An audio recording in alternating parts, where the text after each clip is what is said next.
नमस्कार स्वामी भक्तांनो, सर्वात आधी सर्वांना श्री स्वामी समर्थ, श्री गुरुदेव दत्त.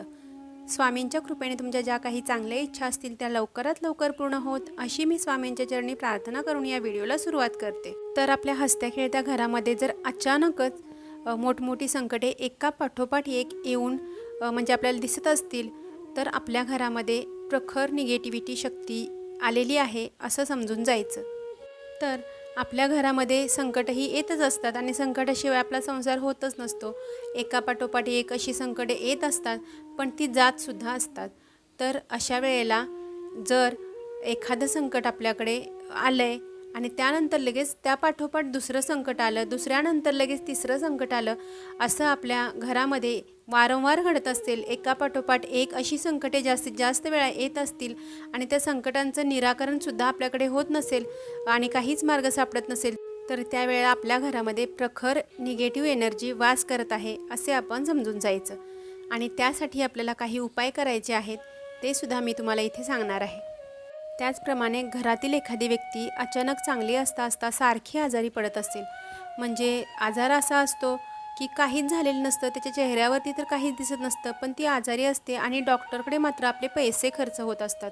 तर अशा वेळेला सुद्धा समजून जायचं की निगेटिव्ह एनर्जी आपल्या घरामध्ये वास करते आहे आणि त्यामुळेच आपल्याला हा प्रॉब्लेम होत आहे आणि या संकटाचा आपल्याला सामना करावा लागत आहे. आपल्या घरामध्ये निगेटिव्ह शक्ती आहे की पॉझिटिव्ह शक्ती आहे हे आपल्याला तुळशीच्या झाडावरून समजतं.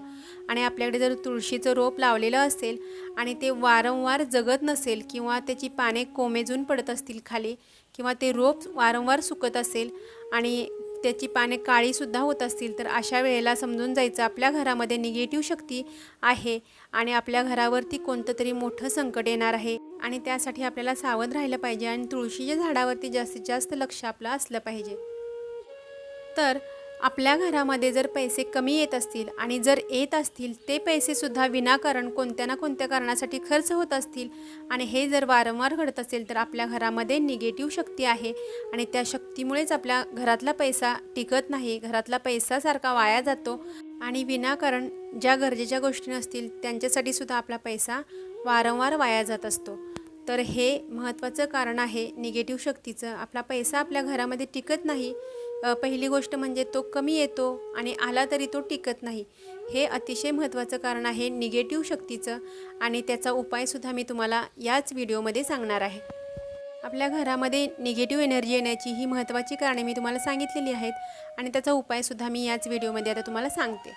तर एखादी व्यक्ती आपल्या घरामधली जास्त आजारी असेल आणि ती व्यक्ती कितीही डॉक्टर केले किंवा कितीही औषधपाणी झालं तरीसुद्धा ती व्यक्ती ठीक होत नसेल, तर त्यासाठी आपल्याला महामृत्युंजय मंत्राचा जप करायचा आहे.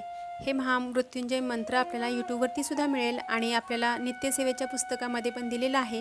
तर तो बघून आपल्याला रोजच्या रोज पठण करायचं आहे. तर या मंत्राचे पठण केल्यामुळे आपल्या आजारी व्यक्तीवरील जी बाधा आहे, जे संकट आहे ते कमी होण्यास हळूहळू सुरुवात होईल आणि ते व्यक्ती लवकरात लवकर बरी होईल.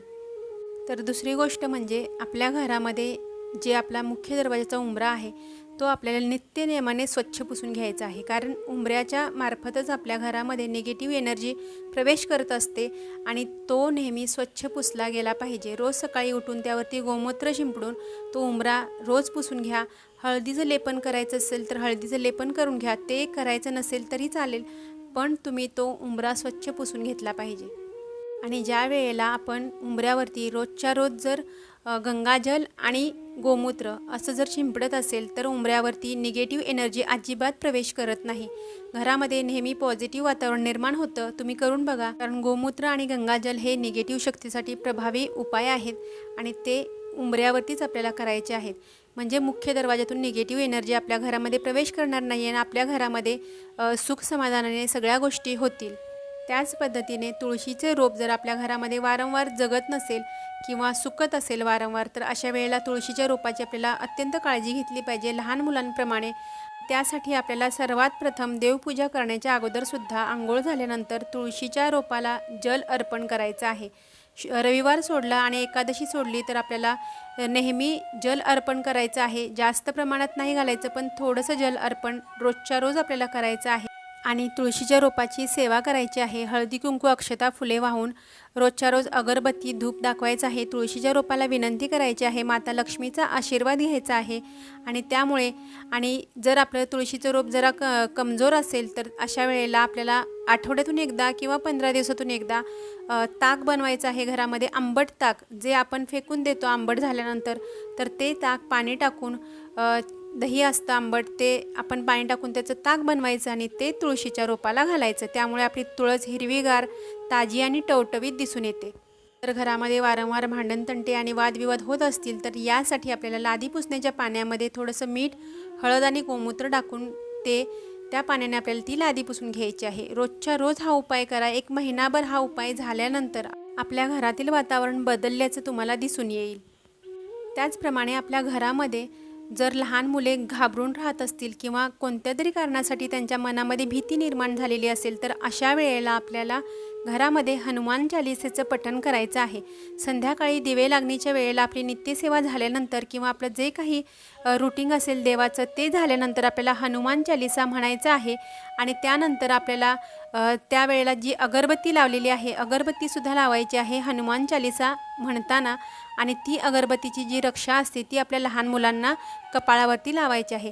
त्यामुळे आपल्या लहान मुलांची जी भीती आहे ती कायमची निघून जाईल आणि ते अतिशय प्रसन्न मनाने घरामध्ये वावरू लागतील। त्याचप्रमाणे जर हनुमान चालीसा जर तुम्हाला जमत नसेल पठण करायला तर तुम्ही इथे रामरक्षा स्तोत्रमसुद्धा म्हणू शकता। हे सुद्धा नित्यसेवेच्या पुस्तकामध्ये आपल्याला दिलेलं आहे आणि त्यामुळे आपल्या घरामध्ये आनंदाचं वातावरण निर्माण होईल। त्याचप्रमाणे आपल्या घरामध्ये जर पैसे टिकत नसतील आणि वारंवार खर्च होत असतील, विनाकारण खर्च होत असतील, तर अशा वेळेला आपल्याला शुक्रवारच्या दिवशी एक उपाय करायचा आहे आणि तो उपाय म्हणजे 21 अखंड अक्षता घ्यायच्या आहेत। त्या तुटल्या फुटलेल्या नको आहेत, अखंड अक्षता पाहिजेत आणि त्या अक्षतावरती आपल्याला 21 असले पाहिजेत ते तांदूळ, आणि त्यावरती आपल्याला चिमूटभर हळद घ्यायची आहे आणि ते मिक्स करायचं आहे। ते तांदूळ पिवळे करायचे आहेत आणि एका पिवळ्या कपड्यामध्ये बांधायचे आहेत। 21 असले पाहिजेत आणि हळदीने पिवळे झालेले पाहिजेत। असे करून आपण त्या पिवळ्या कपड्यामध्ये बांधून आपल्या ते पर्समध्ये ती पोटली तयार करून ठेवायची आहे, कायमस्वरूपी आपल्या पर्समध्ये ठेवायची आहे। यामुळे काय होणार आहे तर आपल्या पर्समधील जे काही पैसे खर्च होत असतील, विनाकारण जे पैसा खर्च होतोय तो पैसा खर्च होणार नाही आणि लक्ष्मी टिकून राहण्यासाठी मदत होणार आहे। लक्ष्मीची कृपा प्राप्त होण्यासाठी हा उपाय आहे। आणि हे जर तुम्हाला पर्समध्ये ठेवणे शक्य नसेल तर तुम्ही देवघरामध्ये ज्या ठिकाणी तुमचे देवाचं स्थान आहे, ड्रॉवर वगैरे असेल तर त्या ठिकाणी सुद्धा ठेवून द्यायचं आहे आणि नित्यनेमाने शुक्रवारी त्याची सेवा करायची आहे।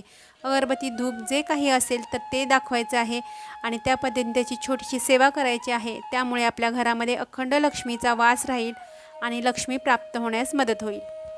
तर हे होते आपल्या घरामध्ये निगेटिव्ह शक्ती असल्याची कारणे आणि मी उपायसुद्धा तुम्हाला इथे सांगितलेले आहेत आणि अशा पद्धतीने तुम्ही उपाय करून बघा आणि आपल्या घरातील निगेटिव्ह एनर्जी कायमची दूर करा।